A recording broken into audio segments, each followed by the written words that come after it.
Bonjour à tous, les ministères Notre Pain Quotidien vous proposent la méditation du jour. Voyez ce que Dieu a fait.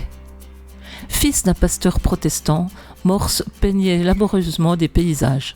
Dans les années 1820, il gagnait difficilement sa vie comme peintre itinérant de l'Amérique coloniale. Mais Dieu a conduit sa vie dans une autre direction. S'intéressant aussi à la science, Morse a appris ce qu'étaient les électroaimants et a conçu une idée qui allait changer le monde.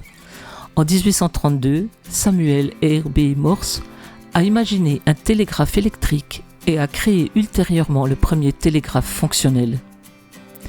Peut-être le récit biblique d'un changement de carrière le plus radical est celui de Saül, qui respirait toujours la menace et le meurtre contre les disciples du Seigneur. Jésus lui est apparu dans une lumière éclatante, lui reprochant de le persécuter.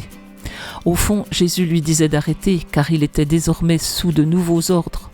Saül a alors changé de vie du tout au tout, en assumant une nouvelle identité en Christ, un apôtre qui en viendrait à annoncer l'évangile partout où il irait. Nous nous trompons parfois lourdement sur ce que sera notre avenir. Dieu nous oriente dans une autre direction. Il se peut qu'il nous appelle à renoncer au péché ou bien à changer de ministère ou de vocation. Quand Dieu réoriente notre vie, délaissons ce que nous faisons pour suivre ses nouveaux ordres. Tandis qu'un nouveau sentier s'ouvre devant nous, accueillons la joie du premier message émanant du télégraphe de Morse. Voyez l'œuvre de Dieu. C'était un texte de Kenneth Peterson. En quoi Dieu a-t-il complètement réorienté votre vie ? Quelle parole vous a-t-il adressée aujourd'hui pour encourager d'autres personnes ? Seigneur, aide-moi à te laisser diriger mes pas et ma carrière. Cet encouragement vous a été proposé par les ministères Notre Pain Quotidien.